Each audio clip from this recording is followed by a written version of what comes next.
This wasn't so long ago, just over 50 years. But in 1961, when America's first man in space, Alan Shepard, climbed into a Mercury capsule that no human had flown before, no one even knew for sure where he was headed, let alone where the American space program was headed. Least of all, Shepard's daughters, Laura on the right, and Julie. When I watched my father being shot into space, his words echoed in my head when what he had told us initially when he was chosen as an astronaut. He was going to be put on top of a rocket, shot into space, and he would come home to Earth safely. When Daddy said he was going to go up, you say, well, what if you don't come back down? He goes, we're not going to go up if we can't get back down, Julie. But that was a different world altogether.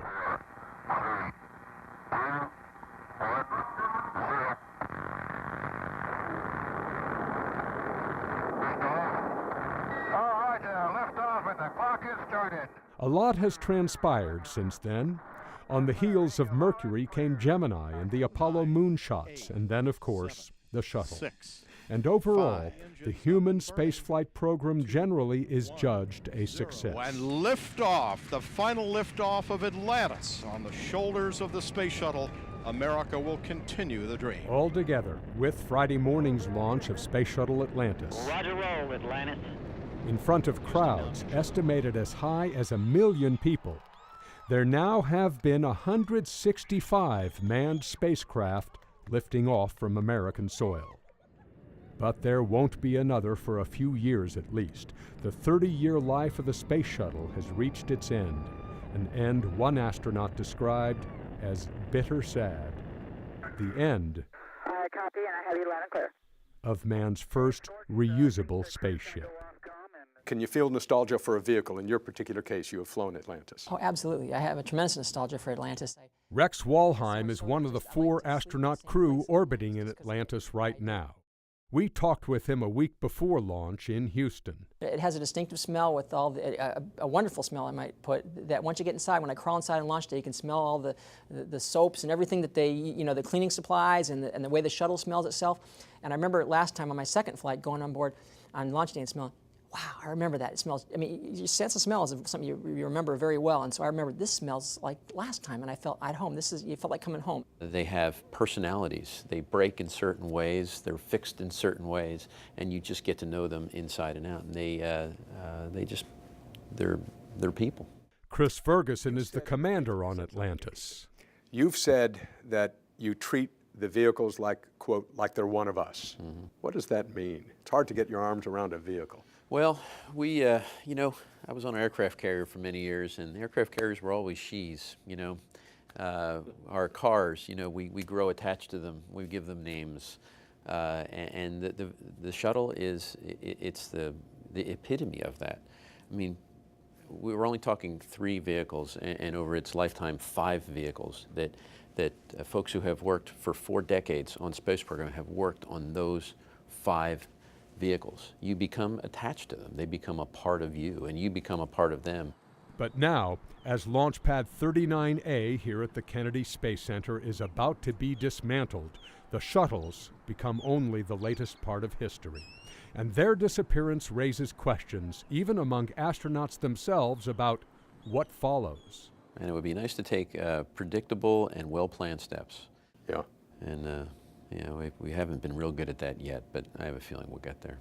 I think there's probably going to be more pressure the moment your wheels stop turning. Yeah. People are going to say, okay, now what's next? I hope so. I hope we take advantage of that plan. Momentum, because there will be a lot of momentum. It will be in the public the forefront that we have nothing now. NASA is building robots and rovers for future deep space expeditions and is looking to create new kinds of materials and fuels and has set specific goals for human exploration in space, a colony on the moon, a mission to Mars, a landing on an asteroid. The trouble is, NASA hasn't yet developed the means to make that happen. One rocket project was underway, a program called Constellation. This now abandoned structure was to be part of its launch pad. But a year and a half ago, President Obama killed it because arguably its 20th century technology was already outdated. But with nothing in hand to replace Constellation, some critics fear the loss of American dominance in space. There's nothing in concrete that says what's going to happen after the last shuttle flight goes, Greg. Like Jay Barbary, who has worked for NBC News covering every manned launch here from the very beginning, 50 years ago. Every time from Alan Shepard's launch, the next spacecraft has been in works, and it was just a year or two away. But we knew where we were going. There were concrete plans to get to the moon before the decade of the 60s was out. And of course they did that. There is also fear that while other nations like Russia stay busy in space, NASA will lose the engineers and scientists who have kept America at the forefront of space exploration. Soyuz 27 rocket and spacecraft. We went through this in the early 70s and when the Apollo program ended. And it was a tragedy then. It's a tragedy now. John Twigg was the launch test director for history's second manned American flight and stuck around through the end of Apollo. Was there a brain drain then? Do you fear a brain drain now from NASA? There definitely was then. There will be again. But there's no accord on that.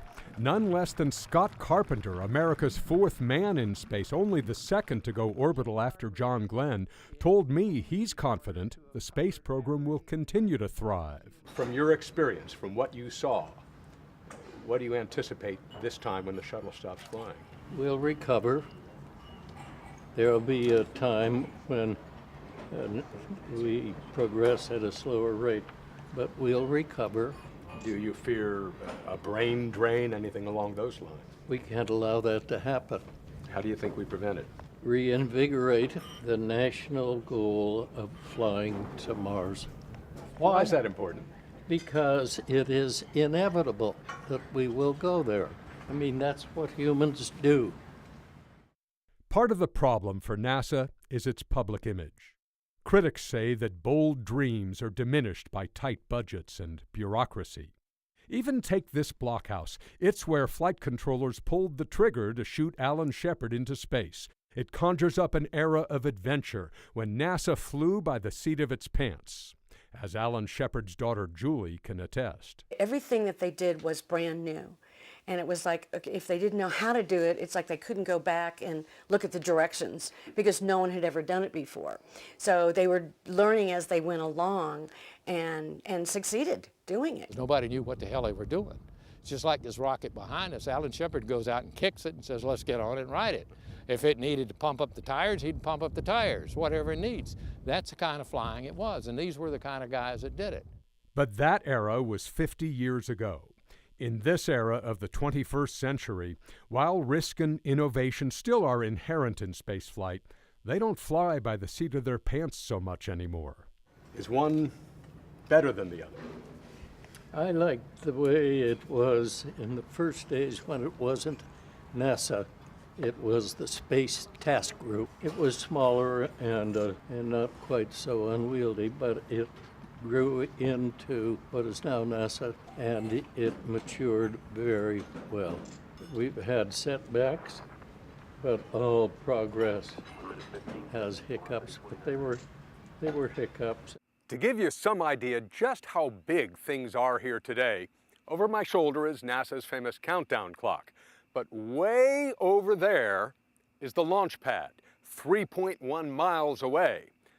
That's considered the closest safe distance to watch a liftoff. Compare that to this launch pad just a few miles south. This is Pad 5, from which Alan Shepard lifted off 50 years ago to become America's first man in space. At the time, the firing team was in this blockhouse, not 100 yards from the rocket. 7 here, fuel is go, 4G, 5.5 cabin, rocket is go, all systems are go. In the decades since Shepard's flight, the space program has been behind hundreds of inventions, everything from fire-retardant materials to microchips to GPS to polarized sunglasses, spin-offs that now are parts of our everyday lives. But the crowds that came to Cape Canaveral to see the last shuttle ever lift off for space probably weren't thinking about new innovations or scientific advances. They were there to see history and feel the thrill of adventure, maybe a bit of the romantic adventure that started 50 years ago.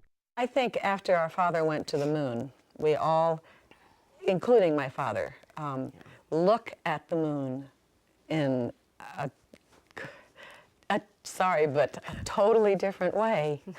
I mean, my father has been there, and that is pretty amazing.